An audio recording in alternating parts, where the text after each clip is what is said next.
So these are the Stratford Ceilume 2x2, and they are very flimsy.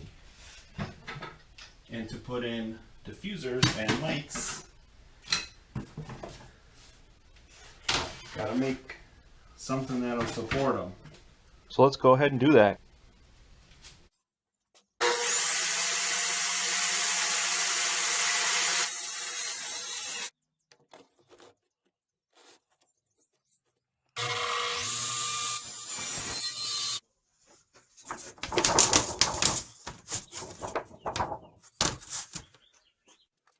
So my design is pretty basic.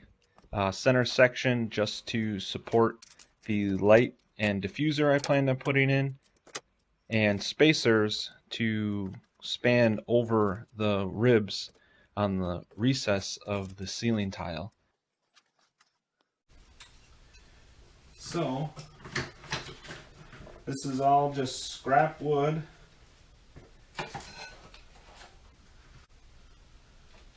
So the idea here is that this will support on the ceiling grid.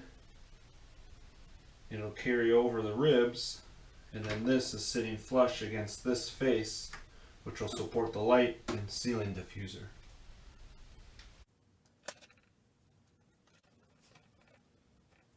Alright, so let's make one from scratch.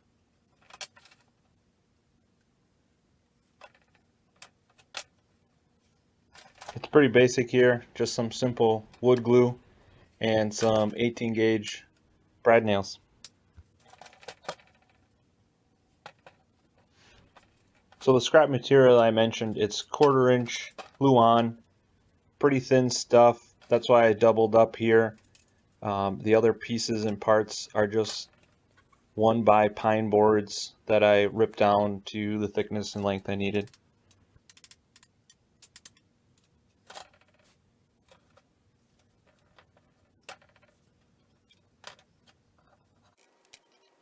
One thing to note, if you're going to follow this concept to keep everything nice and square, these pressed Stratford Ceilume plastic ceiling tiles are all identical, and there's no variance out of square. So whatever you're building, either need to put in some play like I did, left and right, and keep it square.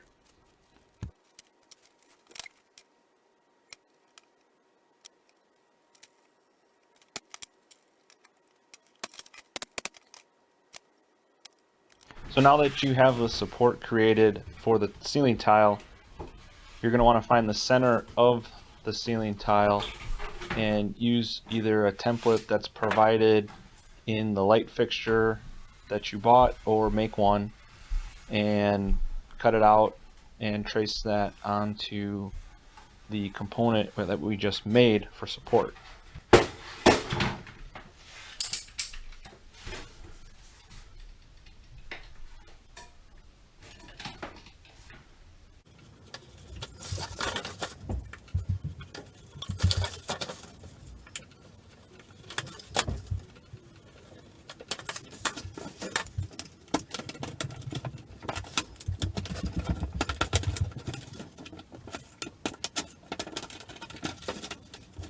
Honestly, just go get a pair of scissors. This stuff is so cheap and flimsy that a nice pair of scissors cuts really well.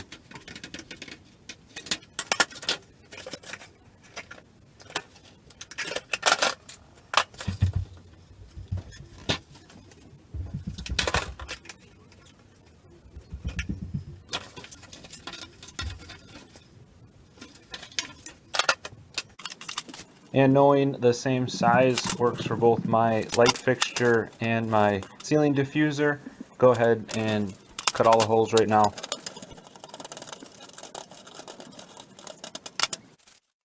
So place the ceiling tile over the wood piece we just made, center it the best you can, and then trace the outline of the opening onto the wood and go ahead and cut it out.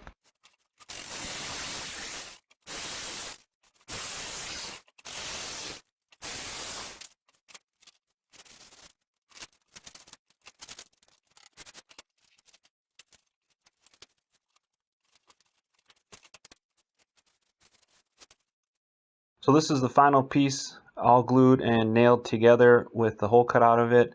You can see how the face is the same plane as the edge for support.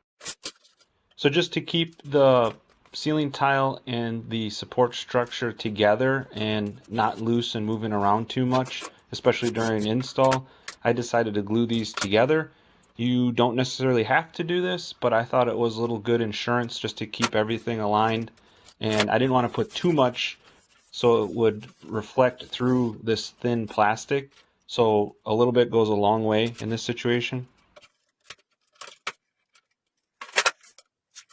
The glue I used is just a premium silicone glue adhesive that bonds to all sorts of different materials, so it's great for this application. And some along the edge as well, just to keep that in place and not move around.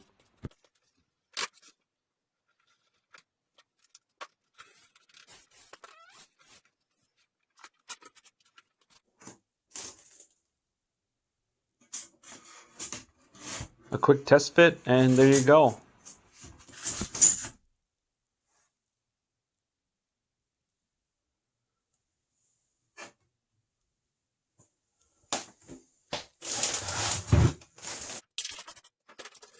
Now cut out the same size hole in the other support structures for the diffuser.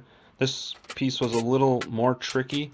I actually screwed the base of the diffuser to this, which worked out really well, so to fasten the rest of the ductwork to.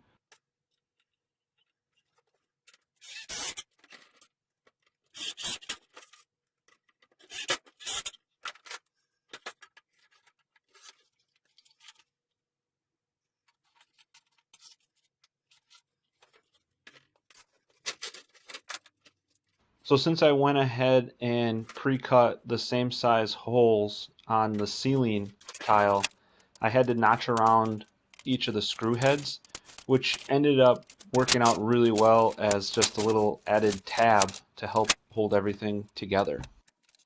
Again, a little bit of that silicone adhesive to hold everything together.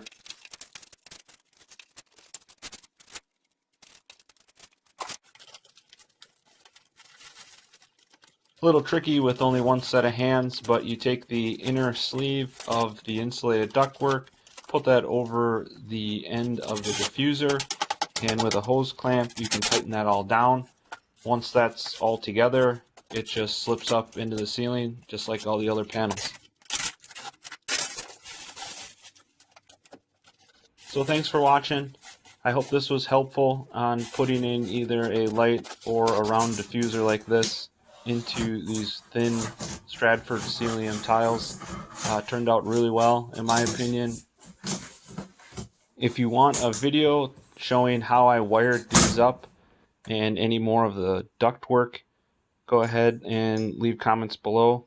Otherwise, I'd appreciate it if you liked and subscribed. Thanks.